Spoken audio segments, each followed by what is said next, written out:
Hi guys! Beauty പാർലറിലൊന്നും പോവാതെ എങ്ങനെ ഒരു സ്കിൻ വൈറ്റനിങ് ബ്ലീച്ച് നമ്മുടെ വീട്ടിൽ സേഫ് മെത്തേഡിൽ ചെയ്യാം എന്നുള്ളതിനെ പറ്റിയിട്ടുള്ള ഒരു വീഡിയോ ആയിട്ടാണ് കേട്ടോ ഞാനിന്ന് വന്നിരിക്കുന്നത്. ബ്യൂട്ടി പാർലറിൽ പോയി ചെയ്യുകയാണെന്നുണ്ടെങ്കിൽ നമ്മൾ ഇപ്പോൾ ചെയ്യാൻ പോകുന്ന റെമഡിയെക്കാളും വളരെ ഡേഞ്ചറസ് ആയിട്ടുള്ള ഒരു ബ്ലീച്ചിങ് മെത്തേഡ് തന്നെയായിരിക്കും നിങ്ങൾ ബ്യൂട്ടി പാർലറിൽ കാണാൻ പറ്റുന്നത്. അപ്പോൾ അതിനേക്കാളും ഒക്കെ നമുക്ക് സേഫ് ആയിട്ടുള്ളൊരു മെത്തേഡാണ് നിങ്ങളിന്ന് ഞാൻ പരിചയപ്പെടുത്താൻ പോകുന്നത് കേട്ടോ. അതിനകത്ത് ഒരു ഇൻഗ്രീഡിയൻറ്റ് കണ്ടാൽ നിങ്ങൾ എന്തായാലും നെറ്റിച്ചുളിക്കും. അപ്പോൾ അതെന്തുകൊണ്ടാണ് അങ്ങനെ പറയുന്നതെന്നുള്ളതിനെ പറ്റിയിട്ട് ഡീറ്റെയിൽ ഞാൻ പറയാം. അതുപോലെ തന്നെ ഞാൻ ഇന്ന് ചെയ്യാൻ പോകുന്ന ഈ ഒരു വീഡിയോ നമ്മളൊരു റൊട്ടീൻ പോലെ അതെങ്ങനെ എപ്പോൾ ചെയ്യണം എന്നൊക്കെ ഞാൻ വീഡിയോയിൽ പറയുന്നുണ്ട്. അപ്പോൾ അതുപോലെ ചെയ്തു വരാണെന്നുണ്ടെങ്കിൽ നമ്മുടെ സ്കിന്ന് വൈറ്റൻ ചെയ്യുക മാത്രമല്ല നമ്മുടെ സ്കിന്നിൽ ഉണ്ടാകുന്ന പാടും കാര്യങ്ങളെല്ലാം കുറഞ്ഞു വരും കേട്ടോ. അപ്പോൾ ഗൈസ് നമുക്ക് വീഡിയോ ഒന്ന് സ്റ്റാർട്ട് ചെയ്താലോ, ഇതെങ്ങനെ തയ്യാറാക്കി എടുത്തതെന്നുള്ളത്. അപ്പോൾ അതിന് വേണ്ടിയിട്ട് ഞാനിവിടെ ആദ്യം കാണിക്കുന്നത് നമ്മുടെ തക്കാളിയും ഉരുളക്കിഴങ്ങുമാണ് കേട്ടോ. ഉരുളക്കിഴങ്ങ് അതിൻ്റെ തോലൊക്കെ റിമൂവ് ചെയ്ത് ഞാൻ വെച്ചിട്ടുണ്ട്. ഒരു കുഞ്ഞു ഉരുളക്കിഴങ്ങ്, അതുപോലെ തന്നെ ഒരു കുഞ്ഞു തക്കാളി, പഴുത്ത നല്ല തക്കാളി കേട്ടോ. ഇത് രണ്ടാണ് നമുക്ക് ആദ്യം വേണ്ടത്. ഇനി അടുത്തതായിട്ട് നമുക്ക് വേണ്ട കാര്യം എന്ന് പറയുന്നത് വെള്ളത്തിൽ കുതിർത്തെടുത്തിട്ടുള്ള പുളിയാണ് കേട്ടോ. അപ്പോൾ ഈ ഒരു പുളി നമ്മൾ നെല്ലിക്ക വലുപ്പത്തിൽ, ഒരു കുഞ്ഞു നെല്ലിക്ക വലുപ്പത്തിലാണ് നമ്മൾ എടുത്തിട്ടുണ്ടായിരുന്നത്. അത്രമാത്രം മതിയാകും. അപ്പോൾ ഇതാണ് നമ്മുടെ മെയിൻ ഇൻഗ്രീഡിയൻറ്റ്. മെയിൻ അല്ല, ഇനിയും വരുന്നുണ്ട്. അപ്പോൾ ആദ്യത്തെ മെയിൻ ഇൻഗ്രീഡിയൻറ്റ് ഈ ഒരു 3 കാര്യങ്ങളാണ്. അപ്പോൾ ഇനി നമുക്കിത് ഈ ഒരു പുളിനെ നന്നായിട്ട് കൈവച്ചിട്ടങ്ങ് പിഴിഞ്ഞ് അതിൻ്റെ ആ ഒരു കട്ടിക്കുള്ള ജ്യൂസ് മാത്രമായിട്ട് കൊണ്ടുവരാം കേട്ടോ. പിന്നീട് നമ്മളിവിടെ എടുത്ത് വെച്ചിരിക്കുന്ന തക്കാളിയും ഉരുളക്കിഴങ്ങൊക്കെ കുഞ്ഞു കുഞ്ഞു കഷ്ണങ്ങളാക്കിയിട്ട് മിക്സി ബൗളിനകത്തങ്ങ് ആഡ് ചെയ്ത് കൊടുക്കുകയാണ്. അതുപോലെ തന്നെ നമ്മളിവിടെ പിഴിഞ്ഞ് വെച്ചിരിക്കുന്ന നമ്മുടെ ആ ഒരു പുളി കൂടി ഇതിനകത്തേക്ക് ചേർത്തിട്ട് നന്നായിട്ട് അങ്ങ് മഷി പോലെ അങ്ങ് അരച്ച് കൊണ്ടുവരികയാണ്. പുളി നിങ്ങൾ ആഡ് ചെയ്യുന്ന സമയത്ത് ഡയറക്റ്റ് ആയിട്ട് ആഡ് ചെയ്ത് കൊടുക്കരുത്. നമുക്കിത് ഫിൽറ്റർ ഉപയോഗിച്ചിട്ട് ഫിൽറ്റർ ചെയ്തിട്ട് വേണം നമുക്കതിൻ്റെ ആ ഒരു ജ്യൂസ് ആഡ് ചെയ്ത് കൊടുക്കാനായിട്ട്. ഈ രീതിക്ക് വേണം നിങ്ങൾ പുളി ചേർത്ത് കൊടുക്കാനായിട്ട്. എന്നിട്ട് വേണം നമുക്കിതെല്ലാം കൂടി നന്നായിട്ട് അങ്ങ് അരച്ച് പേസ്റ്റാക്കി കൊണ്ടുവരാനായിട്ട്. അരച്ച് നന്നായിട്ട് പേസ്റ്റ് ചെയ്തതിന് എടുത്ത ശേഷം നമുക്കിത് വീണ്ടും അരിപ്പ് ഉപയോഗിച്ചിട്ട് നന്നായിട്ട് ഫിൽറ്റർ ചെയ്യണം കേട്ടോ. അതിനകത്തുള്ള ജ്യൂസ് മാത്രമാണ് നമുക്ക് മെയിനായിട്ട് വേണ്ടിയിട്ടുള്ളത്. ബാക്കി വന്നിട്ടുള്ള പിശുടും കാര്യങ്ങൾ നമുക്ക് ജസ്റ്റ് വേണമെങ്കിൽ ബോഡിയിൽ അപ്ലൈ ചെയ്യുക, ഫേസിൽ അപ്ലൈ ചെയ്യാം. നമുക്ക് കളയേണ്ട കാര്യമൊന്നുമില്ല. അപ്പോൾ ഞാൻ അതിൻ്റെ ജ്യൂസ് മാത്രമാണ് എടുക്കുന്നത്. ഫിൽറ്റർ ഉപയോഗിച്ചിട്ട് നമ്മളെല്ലാം കൂടി മിക്സ് ചെയ്തിട്ടുള്ള കേട്ടോ. തക്കാളിയും ഉരുളക്കിഴങ്ങും ആ ഒരു പുളിയുടെ എക്സ്ട്രാക്റ്റും കൂടി നന്നായിട്ട് അരച്ചെടുത്തിട്ടുള്ള ആ ഒരു കൂട്ട് ഫിൽറ്റർ ചെയ്തിട്ട് കൊണ്ടുവന്നിട്ടുണ്ട്. അപ്പോൾ ഇത് എത്രത്തോളം കിട്ടിയിട്ടുണ്ട് നമുക്ക് ഇത്രയും തന്നെ ആവശ്യമില്ല.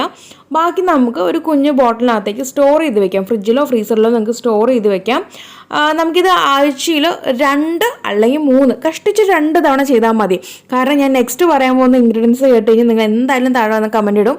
അപ്പോൾ അതുകൊണ്ട് 2 അല്ലെങ്കിൽ 3 തവണ മാത്രം ചെയ്താൽ മതി കേട്ടോ.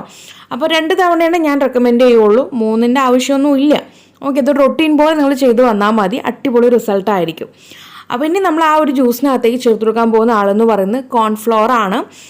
കോൺഫ്ലോർ എന്ന് പറഞ്ഞാൽ നമ്മുടെ ചോളപ്പൊടി കേട്ടോ. ചോളമാവാണ് ഞാൻ ആഡ് ചെയ്ത് കൊടുക്കുന്നത്. അത് നമുക്ക് ഏകദേശം ഒരു 2-3 ടീസ്പൂണെങ്കിലും വേണം കേട്ടോ.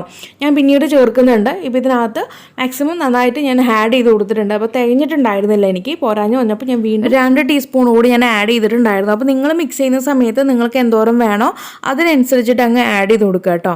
അപ്പോൾ ഞാനിതിനനുസരിച്ച് പിന്നീട് ചേർത്തിട്ടുണ്ടായിരുന്നു. എന്നിട്ട് നന്നായിട്ട് അങ്ങ് മിക്സ് ചെയ്യുക. മിക്സ് ചെയ്ത് നമുക്കൊരു ഇച്ചിരി തിക്കായിട്ടുള്ള കൺസിസ്റ്റൻസിയിൽ തന്നെ വേണം കേട്ടോ. നമുക്കൊരു പാക്ക് ഇടുന്ന കൺസിസ്റ്റൻസി തന്നെ വേണം. ഒരുപാട് ലൂസ് ആവാൻ പാടില്ല. അപ്പോൾ തിക്കായിട്ട് തന്നെ മിക്സ് ചെയ്ത് കൊണ്ടുവരിക. ഇനിയാണ് ഞാൻ നേരത്തെ പറഞ്ഞ നിങ്ങളെല്ലാവരുടെയും നെറ്റി ചുളിക്കുന്ന ഒരു കാര്യം എന്ന് പറയുന്നത്. അതെന്താണെന്നല്ലേ, അത് വേറെ ആരുമില്ല, നമ്മുടെ ബേക്കിംഗ് സോഡയാണ് കേട്ടോ. ബേക്കിംഗ് പൗഡറല്ല, ബേക്കിംഗ് സോഡയാണ്. നമ്മൾ അപ്പം പുളിപ്പിക്കാനായിട്ട് ഇടുന്നില്ലേ, അതിന് വേണ്ടിയിട്ടുള്ള ബേക്കിംഗ് സോഡയാണ് യൂസ് ചെയ്യുന്നത്.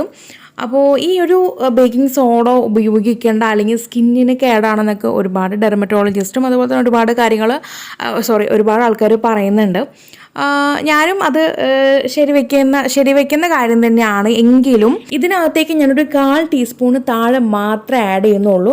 ഇത് ഡയറക്റ്റ് ആയിട്ടല്ല ഞാൻ എൻ്റെ ഫേസിൽ അപ്ലൈ ചെയ്യുന്നത്. പ്രത്യേകം നോട്ട് ചെയ്യുക കേട്ടോ. ഒരു കൂട്ടുണ്ടാക്കിയിട്ട് നമ്മൾ അതിനകത്തേക്ക് മിക്സ് ചെയ്തിട്ടാണ് അത് ഉപയോഗിക്കുന്നത്. എന്തുകൊണ്ടും പാർലറിലൊക്കെ പോയി ചെയ്യുന്നതിനേക്കാളും എനിക്ക് സേഫ് മെത്തേഡ് എനിക്കിത് തന്നെയാണ് തോന്നിയിട്ടുണ്ടായിരുന്നത്. ഇത് അടിപൊളി എന്നല്ല ഞാൻ പറയുന്നത്, ബേക്കിംഗ് സോഡ അടിപൊളി എന്നല്ല ഞാൻ പറയുന്നത്. പക്ഷെ നമ്മളത് ഉണ്ടാക്കിയിട്ട് ഒരു കൂട്ടുണ്ടാക്കിയിട്ട് അതിനകത്തേക്ക് മിക്സ് ചെയ്തിട്ടാണ് ഉപയോഗിക്കുന്നത്. മിക്സ് ചെയ്യുമ്പോൾ നല്ല രീതിക്ക് ആ ഒരു പതഞ്ഞ് പൊങ്ങി വരുന്നത് നിങ്ങൾക്ക് കാണാൻ പറ്റുന്നുണ്ടെന്ന് വിചാരിക്കുന്നു. അപ്പോൾ ഈ ഒരു രീതിക്കാണ് നമ്മൾ ചെയ്തെടുക്കുന്നത്, അല്ലാതെ ഡയറക്റ്റ് ആയിട്ട് എല്ലാ ഫേസിലും അപ്ലൈ ചെയ്യുന്നത് കേട്ടോ. അത് ആദ്യം നിങ്ങൾ മനസ്സിലാക്കുക. പിന്നെ ഇത് അധികം ആൾക്കാർ ഉപയോഗിക്കേണ്ട, ഇത് ചീത്തയാണ്, ഡേഞ്ചർ ആണെന്നൊക്കെ പറയാൻ കാരണം ഇത് ആൽക്കലൈൻ കണ്ടന്റ് അടങ്ങിയിട്ടുള്ളൊരു സംഭവമാണ്. ആൽക്കലൈനാണ്, അതായത് നമ്മുടെ pH ലെവൽ, നമ്മുടെ സ്കിന്നിൻ്റെ pH, അതായത് ഫേസിൻ്റെ pH എന്ന് പറയുന്നത് 5.5 ആണ്. അപ്പോൾ ഈ ഒരു ബേക്കിംഗ് സോഡൻ്റെ pH ലെവൽ എന്ന് പറഞ്ഞിട്ടുണ്ടെങ്കിൽ 9 ആണ് കേട്ടോ. 9ൻ്റെ മുകളിൽ വരുന്നത് സംഭവമാണ്. 9 മുകളിൽ വരുന്നതൊക്കെ ആൽക്കലി കണ്ടന്റ് ആണ്. അപ്പോൾ അതുകൊണ്ടാണ് ഇത് ഉപയോഗിക്കേണ്ടതെന്ന് പറയാൻ മെയിൻ ആയിട്ടുള്ളൊരു കാരണം എന്ന് പറയുന്നത്. പിന്നീടത്തെ പറയുന്നത്, ഇത് നമ്മുടെ ഓയിൽ, നമ്മുടെ ഫേസ് ഇപ്പോൾ ഓയിൽ, അതായത് നാച്ചുറൽ ആയിട്ടുള്ള ഓയിലൊക്കെ നമ്മുടെ ഫേസിലുണ്ടല്ലോ, അത് നല്ല രീതിക്ക് കംപ്ലീറ്റ് ആയിട്ടും അത് നീക്കും. പിന്നെ വീണ്ടും ആദ്യം ഫേസ് നമുക്ക് ഈ പറഞ്ഞ പോലെ എണ്ണ ഉണ്ടാക്കാനുള്ള പരിപാടി സ്റ്റാർട്ട് ചെയ്യേണ്ടി വരും. അതൊരു കാരണം. അതായത് നമുക്ക് ഒരുപാട് എണ്ണ ഡ്രൈ ഔട്ട് ആയി പോകുമ്പോൾ നമുക്ക് പെട്ടെന്ന് ചുളിവ് വീഴും, നമുക്ക് പെട്ടെന്ന് ഏജ്ഡ് ആവും. അപ്പോൾ ഇങ്ങനെയുള്ള കുറച്ച് ചെറിയ ചെറിയ കാര്യങ്ങളൊക്കെ ഉണ്ട്. അതുപോലെ തന്നെ ഇത് എല്ലാവർക്കും സെറ്റ് ആവണമെന്നില്ല.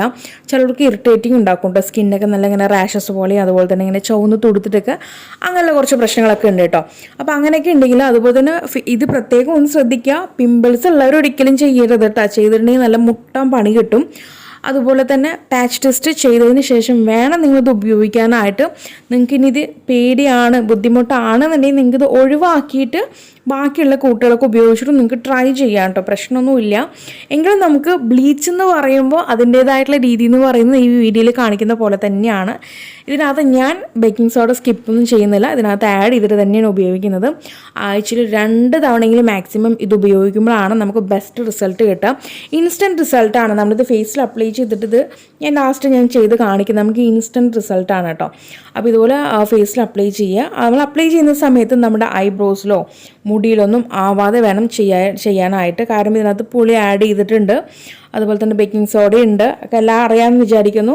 അപ്പോൾ ആയതുകൊണ്ട് നമ്മളിത് ചെയ്യുന്ന സമയത്ത് ഫേസിൽ മാത്രം കോൺസെൻട്രേഷൻ ചെയ്തിട്ട് അപ്ലൈ ചെയ്ത് കൊടുക്കുക. അപ്ലൈ ചെയ്തൊരു 10 അല്ലെങ്കിൽ 15 മിനിറ്റ് അത്ര മാത്രം വെച്ചിരുന്നാൽ മതി. എന്നതിന് ശേഷം നമുക്ക് തണുത്ത വെള്ളം ഉപയോഗിച്ച് കഴുകിക്കളയാം കേട്ടോ. അപ്പോൾ ഞാനിത് എൻ്റെ കയ്യിലും ഫേസിലൊക്കെ അപ്ലൈ ചെയ്യുന്നുണ്ട്. അപ്പോൾ ഫേസിൽ മാത്രമല്ല കഴുത്തിലൊക്കെ അപ്ലൈ ചെയ്തോളൂ. ഈ രീതിക്ക് അപ്ലൈ ചെയ്തിട്ട് ഒരു 15 മിനിറ്റ് കഴിഞ്ഞ ശേഷം നമുക്ക് കഴുകി. ഗൈസ്, ഒരു 15 മിനിറ്റ് കഴിഞ്ഞതിന് ശേഷം ഫേസ് നല്ല രീതിക്ക് വാഷ് ചെയ്ത് വരിക. വാഷ് ചെയ്യുന്ന സമയത്ത് നമ്മൾ ഫേസ് വാഷോ അല്ലെങ്കിൽ സോപ്പോ ഒന്നും ഉപയോഗിക്കരുത്, പ്ലെയിൻ വാഷ് ആയിരിക്കണം കേട്ടോ. അപ്പോൾ അത് വാഷ് ചെയ്ത് കഴിയുമ്പോൾ തന്നെ നമ്മുടെ സ്കിന്ന് നല്ല രീതിക്ക് ബ്രൈറ്റ് ആൻഡ് ലുക്ക് ആയിട്ടുണ്ട്. മാത്രമല്ല നമ്മുടെ സ്കിന്നൊക്കെ നന്നായിട്ട് സോഫ്റ്റ് ആയിട്ട് നമുക്ക് ഫീൽ ചെയ്യുന്നുണ്ട് കേട്ടോ. ഇനി നമുക്ക് ഫേസിലത്തെ ഒരു വെള്ളമൊക്കെ നന്നായിട്ട് തുടച്ച് കഴിഞ്ഞതിന് ശേഷം നോക്കാം. നല്ല ഇൻസ്റ്റൻറ്റ് റിസൾട്ടാണ്. അപ്പോൾ നിങ്ങളത് ആഴ്ചയിൽ 2 തവണയെങ്കിലും മാക്സിമം ചെയ്യാനായിട്ട് നോക്കുക കേട്ടോ. ഇങ്ങനെ ചെയ്യുമ്പോഴാണ് ആ ഒരു പെർമനൻറ്റ് റിസൾട്ട് നമുക്ക് കിട്ടുന്നത്. പിന്നെ അതുപോലെ തന്നെ ഇതിനകത്തേക്ക് നെക്സ്റ്റ് സ്റ്റെപ്പ് കൂടി ഉണ്ട് കേട്ടോ. അത് ഇമ്പോർട്ടൻ്റ് ആണ്, നിങ്ങൾ ആരും സ്കിപ്പ് ചെയ്യരുത്. എന്താണെന്നല്ല, നമ്മൾ ഓയിൽ വെച്ചിട്ട് ഒന്ന് മസാജ് ചെയ്ത് കൊടുക്കാൻ പോകണം. മസാജ് ഒരുപാട് ചെയ്യേണ്ട കാര്യമില്ല, 2 സെക്കൻഡ് കേട്ടോ. ഒന്ന് ജസ്റ്റ് നമ്മൾ ഓയിൽ ഒരല്പം എടുത്തിട്ട് കൈ വെച്ച് നന്നായി റബ്ബ് ചെയ്തതിന് ശേഷം ഫേസിലേക്ക് അപ്ലൈ ചെയ്യുക കേട്ടോ. നമ്മുടെ കയ്യിൽ ടോട്ടൽ ഓയിൽ സ്പ്രെഡ് ചെയ്തിട്ട് ആ ഒരു ഓയിൽ നമുക്ക് ഫേസിൽ അപ്ലൈ ചെയ്ത് കൊടുക്കുക. ജസ്റ്റ് ഒരു അപ്ലൈ മതി കേട്ടോ. ഒരുപാട് നേരം ഇങ്ങനെ മസാജ് ചെയ്യേണ്ട കാര്യമൊന്നുമില്ല, ജസ്റ്റ് ഒരു അപ്ലൈ ചെയ്ത് മാത്രം മതി. അപ്പോൾ ഈ രീതിക്ക് നിങ്ങൾ ചെയ്തിട്ട് മാക്സിമം ഒരു 10-15 മിനിറ്റോളം അങ്ങനെ വെക്കുക. പിന്നീട് നമുക്കത് ടിഷ്യൂ പേപ്പർ ഉപയോഗിച്ചിട്ട് വൈപ്പ് ചെയ്ത് കൊണ്ടുവരാം. പിന്നീട് നമുക്ക് ഫേസ് മോയ്സ്ചറൈസറോ അലോവേറ ജെല്ലോ, അത് നിങ്ങളുടെ സ്കിന്നിൽ ഏതാണ് സൂട്ടബിൾ ആയിട്ടുള്ളത്, നിങ്ങൾ ഏതാണ് യൂസ് ചെയ്യുന്നത് അതനുസരിച്ച് യൂസ് ചെയ്യുക. അതുപോലെ തന്നെ ഓയിൽ എടുക്കുന്ന സമയത്ത് നിങ്ങളുടെ സ്കിന്നിലേക്ക് കുരു വരാത്ത രീതിക്കുള്ള ഓയിൽ വേണം അപ്ലൈ ചെയ്യാനായിട്ട്. അപ്പോൾ എല്ലാവരും ട്രൈ ചെയ്ത് നോക്കിയിട്ട് ഫീഡ്ബാക്ക് അറിയിക്കാൻ മറക്കരുത് കേട്ടോ.